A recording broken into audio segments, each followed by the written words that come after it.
Welcome to another Wake Up Humans podcast. And we got an awesome guest today, Dr. Joe Parpala from Minnesota. And we're going to jump right into it because this guy has a lot of things to share. Welcome, Joe. How are you, brother? I appreciate it. Thanks, man. I'm doing great up in snowy Minnesota today. Yeah, I'm in Connecticut right now, man. It was like 4 degrees this morning when I went out to the gym. It's probably less there, right? That's pretty similar.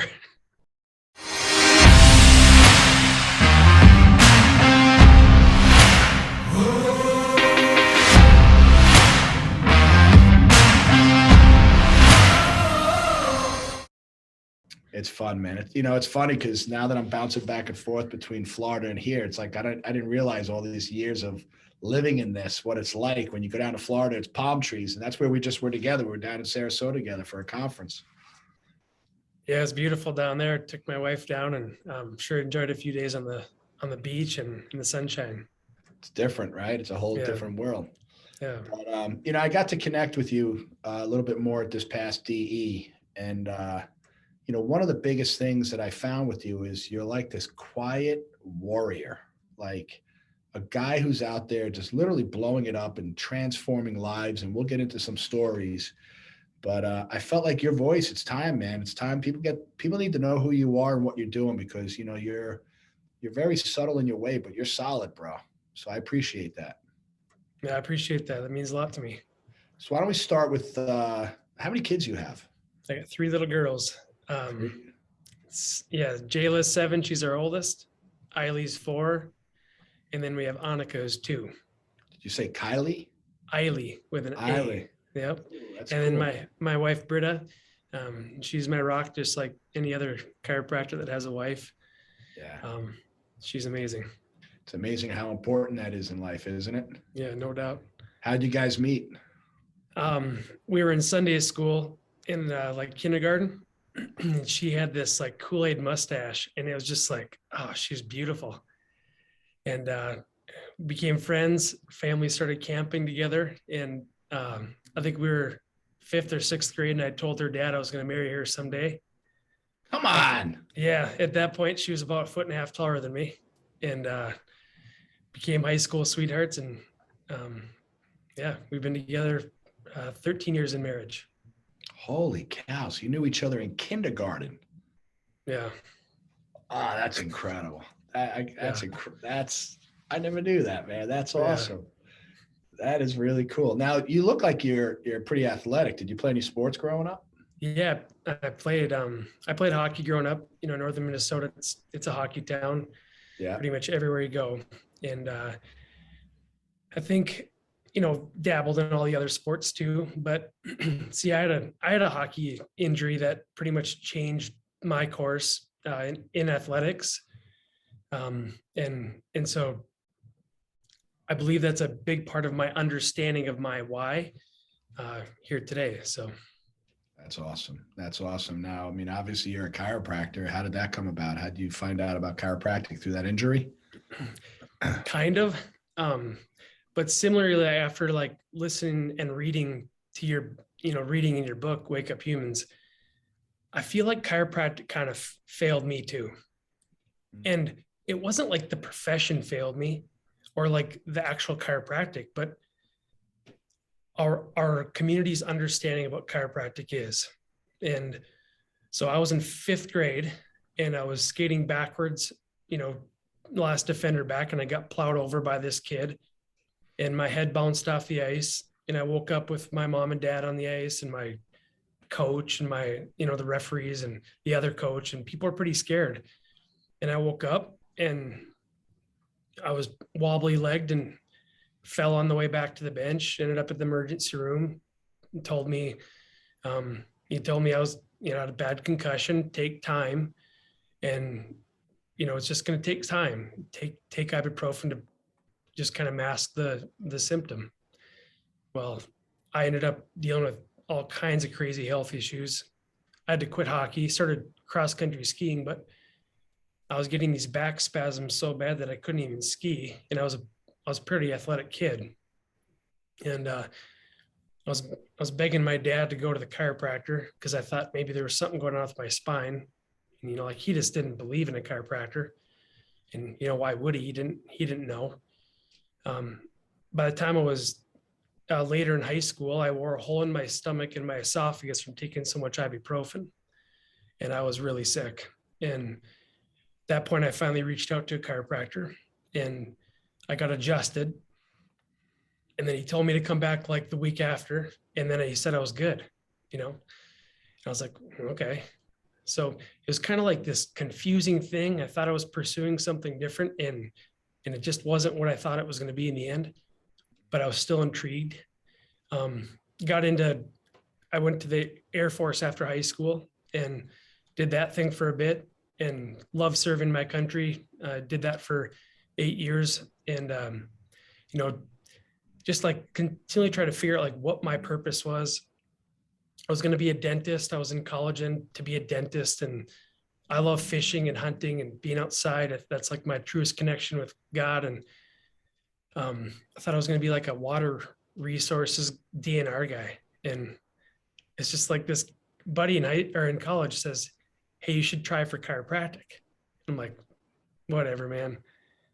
And so I like threw my name in the hat at Northwestern down in the cities. And of course, like they'll take anybody. And so I got in and got started, and I was just like frustrated with the whole chiropractic thing in school because it was not what I thought. We were doing prostate exams and doing blood draws, and I was so confused.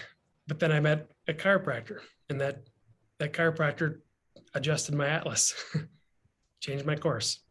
Who was that? You remember? Yeah, that was Kerry Johnson, and you've met Kerry at DE. So I drug him down to DE, and he was a life grad.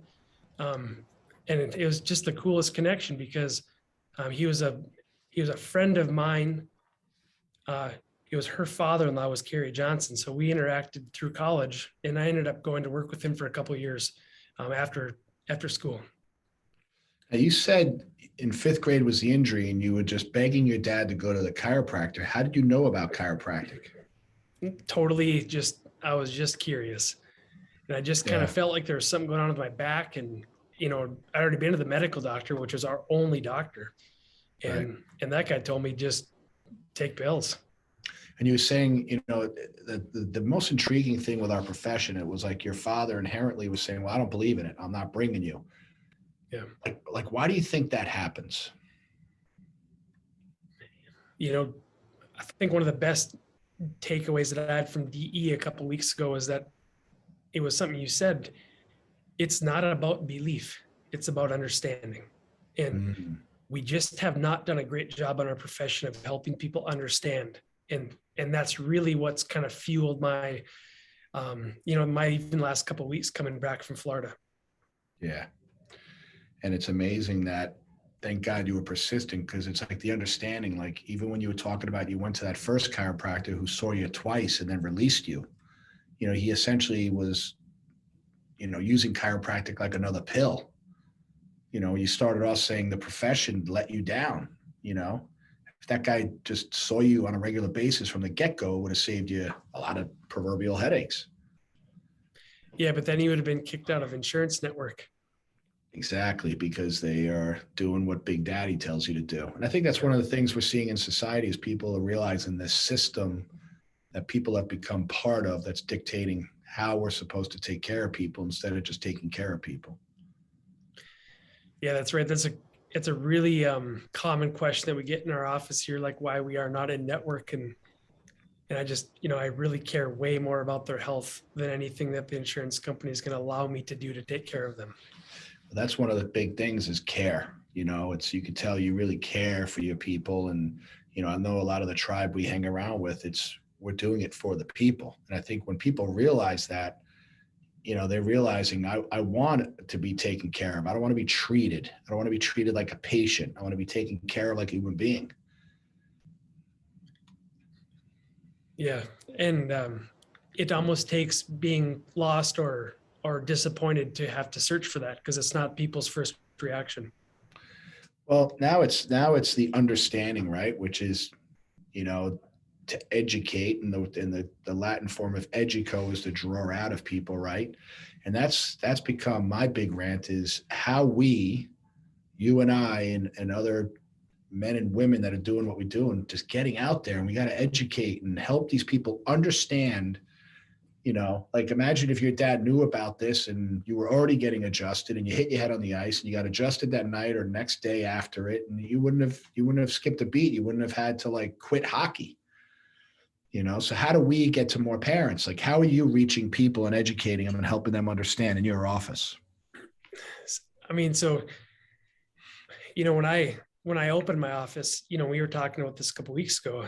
I didn't really have to do anything.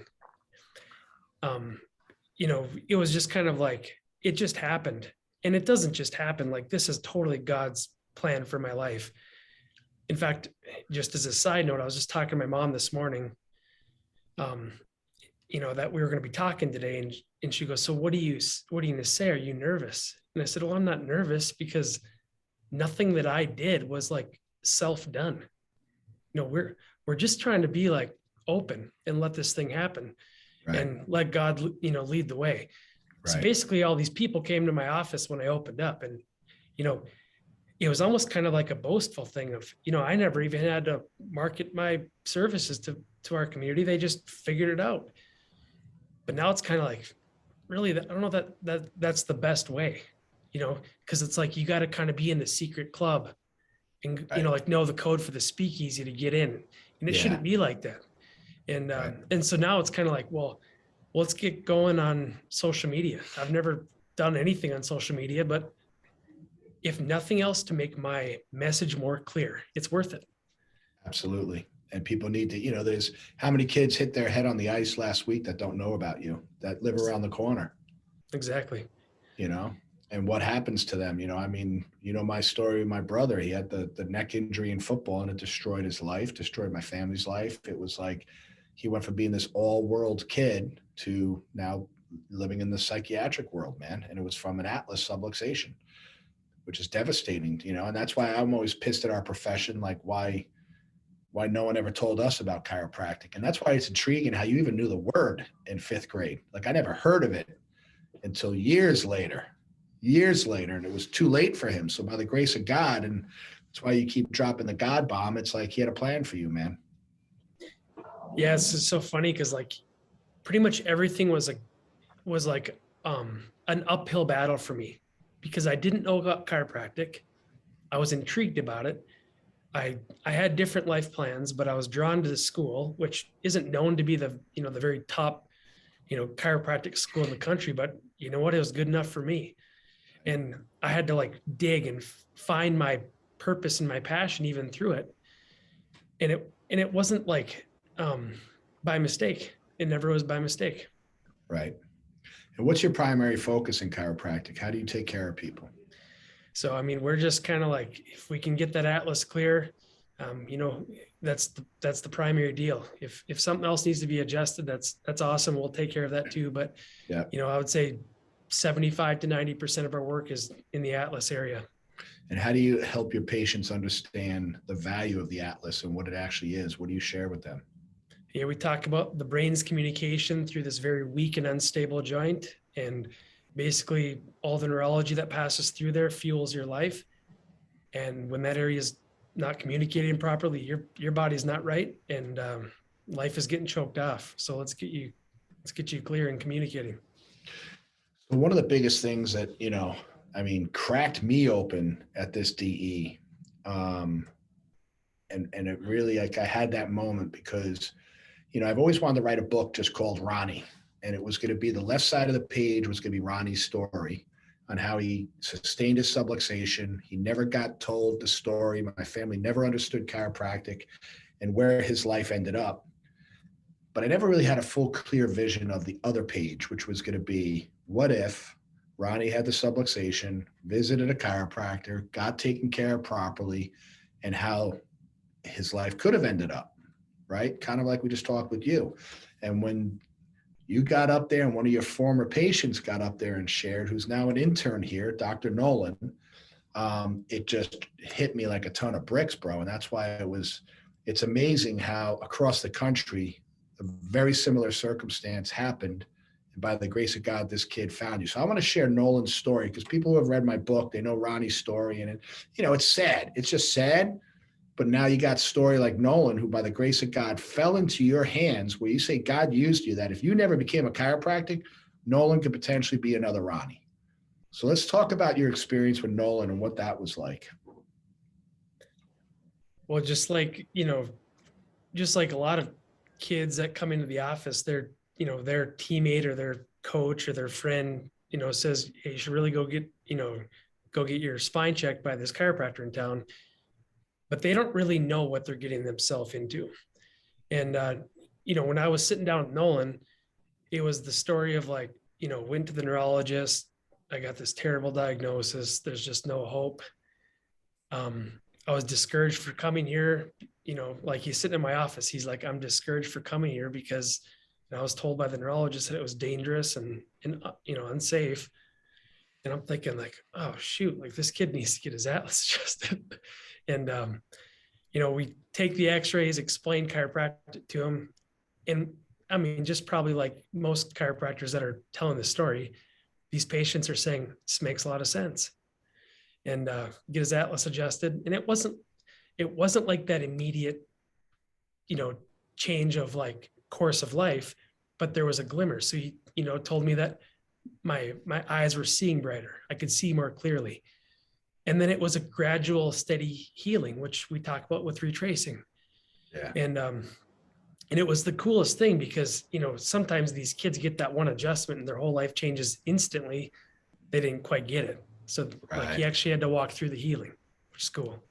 Walk through the healing. I like that. What does that look like for a patient?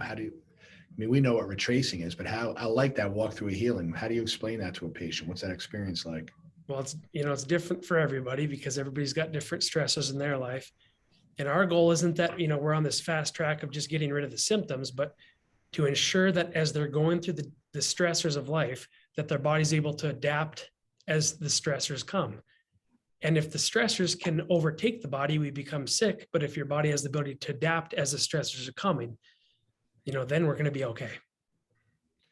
Nolan got up and shared, we did a contest, talk the tick kind of deal where we had two students and another chiro get up and share from the stage. And, Nolan was composed and just rocking it. And then his closing was his story. And he got emotional, man. He started crying, and I think the whole room was choked up listening to his story. And one of the things he shared was how he was this athlete, and they told him he'll never do sports again. Basically, he's going to have to live with this. He'll probably have to drop out of school. And he said it was Christmas Day, and he was laying underneath his bed. So I'm assuming he was probably in high school at the time, right? Yep. He was laying underneath his bed, listening to his family outside, making memories. And he was thinking about whether he wanted to live or not. Bro, heart-wrenching. Like, how many kids are in that position right now that we can help? Absolutely insane. Yeah, there's a lot of people out there. And I think the biggest misconception and the biggest piece that we need to be clear about is when there's an accident where there's a head injury to that caliber, of course, there's a neck injury as well. You can't have a concussion, enough force to shake that brain inside the cranial vault without misaligning the very top bone that holds up your melon. There's no chance. There's no chance. And what does it mean to leave that pressure on that spinal cord? And you look at Nolan's story, and I'll get Nolan on here probably the next week or two to share his story. And but it's a beautiful outcome. Like, as we speak right now, I'm sitting in my office. Nolan signed up 27 new patients at an event that he put together yesterday, where he went and stood in a gym. He said, so, I set up a challenge for him because he's here learning. And I said, you got to go out and learn how to educate people and talk to them. And he's out there now running around, taking x-rays and share. It never would have happened, bro, unless it was for you delivering the goods. Like BJ Palmer said, you never know how far reaching something you think or say, do today will change the lives of countless millions tomorrow.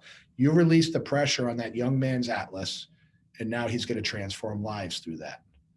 But the bigger story is, and I'll always go back to this, is what if you weren't there for him? What if he didn't get adjusted? And why every mother and father needs to hear this story, because it's not about believing in everything. It's like, yeah, they don't understand it, but they just need to be educated. And we need to educate them. They need to hear this right now. Yeah, I agree. And I think too that BJ Palmer quote, I kind of always kind of got it, but I never really understood it until I was at DE last year, and I had Nolan there, and then another hockey player from a town close by. They're both in chiropractic school. One's at Life West, and one's at Sherman. Now I got a couple other patients that are at Sherman as well, and it's kind of like then I kind of got it. Like this is way bigger than me making adjustments, living on the lake, and having this nice little life. This is about something way bigger than I ever anticipated. So when you have that aha moment for yourself, because being a quiet, humble guy, what are you going to change? What are you going to do differently now? Well, it's kind of funny because the Monday morning after at DE, I had 3 patients let me know that there was this kid that had a concussion playing floor hockey on Friday before, and got knocked unconscious. And he was on the hockey team of all these other kids that I take care of. And so by the afternoon, he was there because I was like, get that kid in here. We got to get his atlas checked. I think before I was worried about it being about me. Like people would take it as if I was doing something self-serving. But now I think the most important thing is to speak what's on your heart and not be shy about speaking the truth, because I mean, it is the truth. Yeah. And the truth will set you free. Well, you know what, man?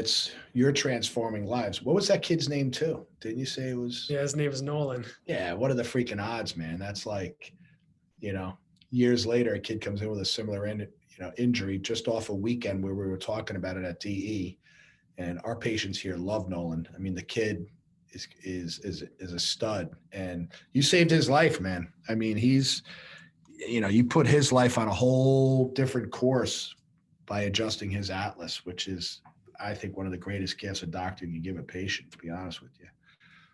It's amazing. So I think what's going to happen now is, I mean, we got to get, you're obviously doing the right educating, because you got the hockey team that pulled that kid into the office immediately. Now I think it's just, you get yourself out there and just humbly just share, because I used to be in that space where I would brag about how my office was built on 100% referral.